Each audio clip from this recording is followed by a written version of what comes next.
750. C'est le nombre de cheminots mobilisés le lundi 15 décembre 2025. En cause, un projet de privatisation du transport ferroviaire. À quelques centaines de mètres d'eux, se tenait l'assemblée plénière du conseil régional de Normandie. Celle-ci avait pour but de statuer sur l'attribution du lot Étoile de Caen à l'entreprise privée RATP DEV. Pour justifier ce choix, la région a mis en avant une promesse d'amélioration de l'offre pour les usagers à partir de la mise en service en juillet 2027. Augmentation de la ponctualité passant de 91,8% à 93,4%. Augmentation de la fréquence des trains, on peut prendre pour exemple la ligne Caen-Évreux qui passerait de 1 à 8 allers-retours quotidiens. Et enfin, augmentation du nombre de kilomètres parcourus de 50%. De belles promesses qui n'engagent que ceux et celles qui y croient. En effet, Hervé Morin n'en est pas à ses premiers mensonges. Déjà en 2019, en récupérant les lignes d'équilibre du territoire et le nouveau matériel ferroviaire, il avait annoncé une augmentation du nombre de trains de 20% et la baisse des tarifs. Il n'en fut rien. L'offre supplémentaire de transport n'a jamais été réalisée. Pire, certaines lignes ont vu leur offre diminuer. L'ouverture à la concurrence, on le sait, quand on sait regarder ce qui se passe ailleurs, et notamment chez nos voisins européens, c'est des inquiétudes très fortes quant à l'avenir du service ferroviaire régional.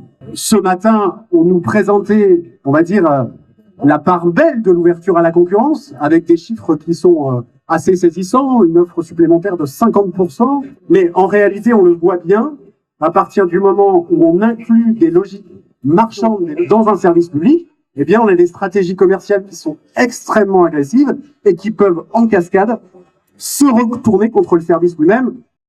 Après la privatisation du British Rail, explosion du prix des billets de 117%. 15% des revenus des Britanniques partent désormais dans les transports, contre 3% en France.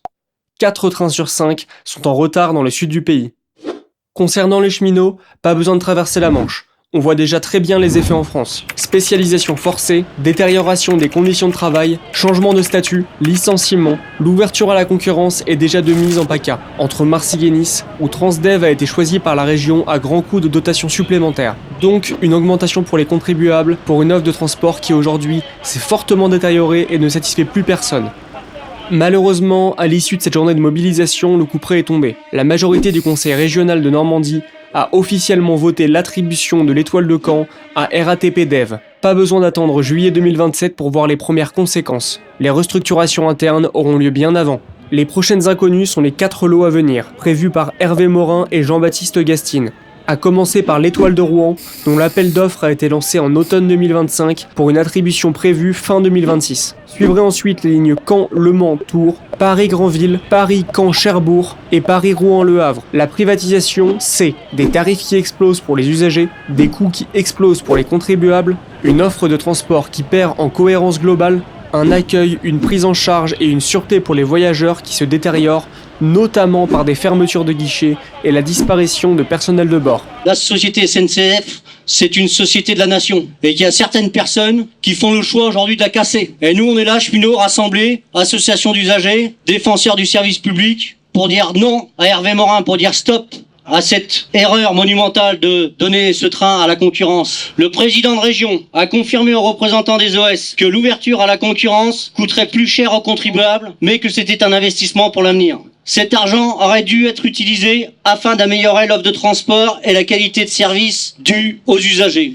Il est évident qu'au vu de l'augmentation du trafic de 40%, avec les mêmes moyens humains et matériels, que les niveaux de régularité et de qualité de service vont se dégrader, alors même que la région reconnaît que nous sommes une des meilleures régions de France sur ces indicateurs. Pourquoi Hervé Morin n'a pas fait le choix de ses homologues de la région Occitanie et région Bretagne, qui ont re-signé une convention à 10 ans avec l'entreprise historique? Ces messieurs ont bien comme objectif de casser une société de la nation, la SNCF. Des directives européennes ont organisé le démantèlement des entreprises publiques, ouvrant la porte aux multinationales du transport pour piller le bien commun. La loi LOM de 2018 a éclaté la SNCF en 5 sociétés anonymes, fragmentant un système ferroviaire déjà fragile. L'ouverture à la concurrence pour les TGV a montré son absurdité. Trenitalia a perdu 150 millions d'euros et Ouigo en Espagne n'a toujours pas gagné un centime. Que doit-on penser des possibles irrégularités majeures qui pourraient remettre en cause la légitimité de l'appel d'offres? Une augmentation budgétaire de 45,93% adoptée discrètement le 13 octobre.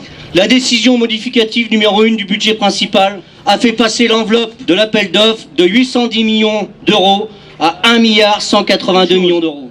371 millions d'euros qui sortent du dessous du fagot. Une telle réévaluation adoptée sans débat public ni justificatif clair pose des questions graves. Comment une augmentation aussi massive peut-elle être validée sans remettre en cause la procédure de consultation? Pourquoi cette révision n'a-t-elle pas entraîné une nouvelle appel d'offres? En effet, de concurrence libre et non faussée, ne devrions-nous pas parler plutôt d'arrangement entre amis et de tripatouillage, quand on sait qu'en 2018, le président actuel de la région a signé un contrat avec la RATP en tant qu'ancien président des régions de France et établi RATP Dev potentiellement dans l'exploitation de l'étoile ferroviaire de Caen. L'ouverture à la concurrence nous renvoie à plus de 100 ans en arrière, du temps des compagnies privées, situation qui a conduit les pouvoirs publics de l'époque, après une faillite quasi généralisée, à proposer la nationalisation des chemins de fer français.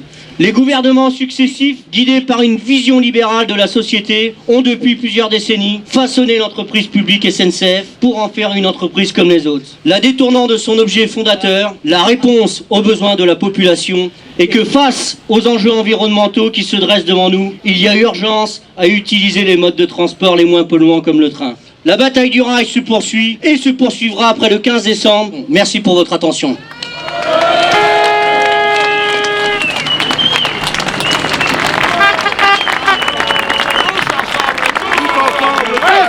Ouais, tous ensemble, ouais.